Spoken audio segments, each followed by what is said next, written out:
My name is Barrett Brown, and I'm the founder of the Pursuance project. Pursuance project has been created to develop something in turn that we call a Pursuance system.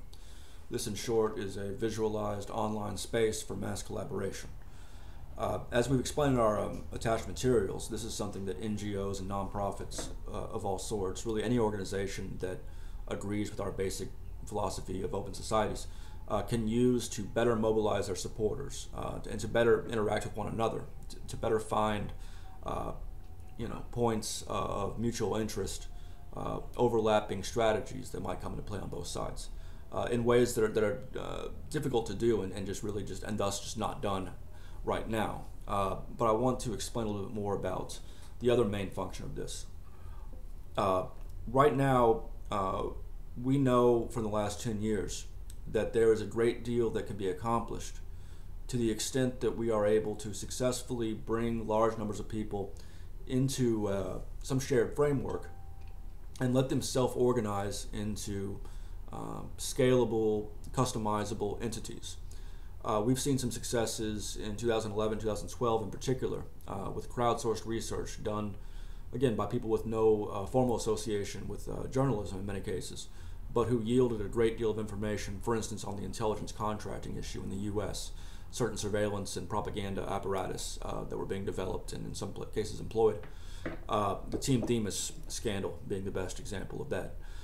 My group, Project PM, was involved in that sort of work, and although we were organized very amorphously, which is to say not organized at all, operating kind of ad hoc basis outside of a internet relay chat channel, using a wiki to disseminate our information, we were successful in the end, successful enough that the FBI eventually intervened. So we have some examples here and there from that, the Tunisian Revolution, Egypt, Bahrain. We know that there are some things that can be done more or less effectively if we allow people to do those things and encourage them to do that. We know that since we've used ad hoc methods in the past and frameworks and things like Facebook and Twitter that aren't designed for activism and aren't secure, we know that we can presume that these things can actually be done more efficiently if we just set our minds to developing what that would look like. The Pursuance system, we think, is what that's going to look like. We have a board of directors that includes a number of people who've been at the forefront of the transparency movement for the last 15 years or so. Brigitte Jonsdottir, the Icelandic Member of Parliament, and Pirate Party stalwart, for instance. Whistleblowers like John Kariakou. We have some assorted professors and journalists and lawyers as well, just to round things out. We have a great deal of working operations with other activists and small organizations around the world, and are planning on providing this framework, the system, for use by reformers in the Arab world very shortly. We don't have a end-to-end encrypted, efficient universal system that allows any individual who ascribes to this open society philosophy to come into a space and get his or her ideas a fair hearing and get them put into action promptly.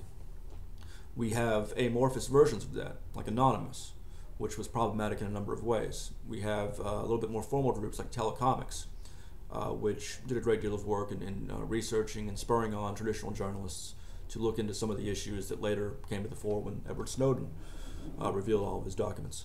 We have a number of roads we can go down that individual groups can look back and say, this works, this is effective, we can probably do it better. We want those people to be able to do that safely and effectively, and in a way where, without giving up independence and without switching over necessarily to some other system, all groups who are working to support open societies and fight for a free and just and open world can better coordinate their efforts, very much like our enemies do in the nation states and corrupt institutions around the world. This is something akin to a union or a political party. It has aspects of both those things and other things as well, but it's different. It's new, and those who have taken a look at it so far in this community have agreed that this is the way forward. As such, we are humbly requesting, money and assistance. Thank you very much.